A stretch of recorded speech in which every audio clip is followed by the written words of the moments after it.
ফুলেশ্বরী বাজারে ব্যবসা করে নাকি কোনো ব্যবসায়ী এই যাবৎকালে কোনো উন্নতি করতে পারে নাই। চলুন, কেন হয় নাই ফুলেশ্বরী বাজারের ব্যবসায়ীদের ভাগ্য উন্নয়ন, আর কেনই হয় নাই ফুলেশ্বরী বাজারের উন্নতি। চলুন ব্যবসায়ীদের নিজেদের মুখ থেকেই শোনা যাক।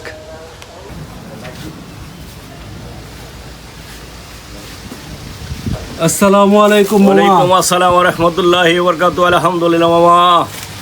মামা, আপনি তো ফুলেশ্বরী বাজারে অনেক বছর ধরে দোকানদারি করতেছেন। জি আলহামদুলিল্লাহ। কত বছর হবে মামা? মামা আমি তো 76 থেকে দোকানদারি করি। 76? 76 তাহলে আনুমানিক 76 কত বছর হবে মামা? মামা ধরে নেন না, প্রায় 45 বছর।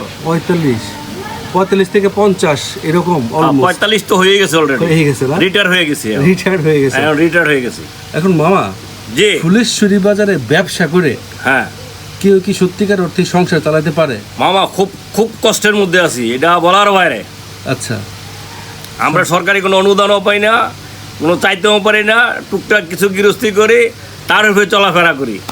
এই ব্যবসা দিয়ে আমাদের লস ফুলেশ্বরী বাজারে যারা আছে, হ্যাঁ। বাকি নিয়ে তারা চলে যায়, কয় দিতেছি দিচ্ছি, টাকা চাইলে কয় মিয়া তোমার টাকা লয়ে যামুগা, এই ধরনের কথাবার্তা বলে। তা আমরা তাদের জন্য ঝগড়াও করতে পারি না। আলটিমেটলি তাহলে মামা এটা মানে মানবিক সেবা। মানবিক সেবা, তার কারণ মানে- ওই ছাড়া আর কিছু উপায় নাই। তার মানে ফুলেশ্বরী বাজারের যে ব্যবসা, এটা আলটিমেটলি মানবিক সেবার পর্যায়ে চলে গেছে। মানবিক সেবার পর্যায়ে পড়ে গেছে এটা। এই জন্যই মামা উন্নতি নাই। উন্নতি নেই কেন? সন্তান পাড়ার ভদ্রলোক তো সব, যদি টাকা চাই, টাকা চাইলে বলে কি টাকা, তোমার টাকা কে মেরে যাবো, তুমি টাকা চাইলে কেন, তোমার কাছে টাকা আমি চাই দিয়ে দেবো। আচ্ছা আচ্ছা আচ্ছা। তাহলে তো মামা এই দোকানের অবস্থা উন্নতিও নাই। উন্নতি নাই। 45 বছর আগের মতোই আছে দোকান। আগের মতোই আমরা আছি, জীবনযাপন করতেছি, আল্লাহ আঙ্গ রাখছে ঠিক মতোই। কিছু করা লাগবে, ওই জন্য করতেছেন আর কি। কিছু করা লাগবে বলতে এই কারণ হলো, কি করবো আর কি করার মতো, এই সময় তো আর কিছু করার মতো নাই। আচ্ছা আচ্ছা আচ্ছা। বয়স হতে পারে শেষের দিকে, বয়সও প্রায় শেষের দিকে, আর কিছু করার মতো না। যদি গেরস্তি না থাকতো তাহলে খবর হয়ে যেত। খবর হয়ে যেত। এই অবস্থা আর কি। যাই হোক মামা, দোয়া করি যেন আপনি অনেক দীর্ঘায়ু কামনা করছি। দোয়া করি অনেক দিন বেঁচে থাকেন, আর মানবিক সেবা যেন আরো দীর্ঘ হয়। আরো দীর্ঘস্থায়ী করতে পারি। আল্লাহ যেন দীর্ঘস্থায়ী হায়াত দেয়, হায়াত দিয়ে যেন মানুষের সেবা যত্ন করতে পারি।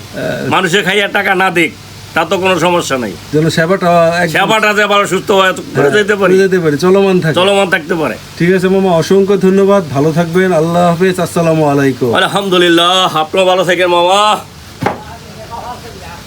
তো এই হচ্ছে আমাদের ফুলেশ্বরী বাজারের তাজু মামার যে দোকান।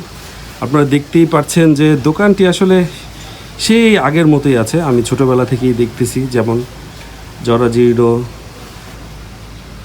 আগের মতোই রয়েছে। আপনারা হয়তোবা অনেকেই দেখে থাকবেন এই দোকানটি।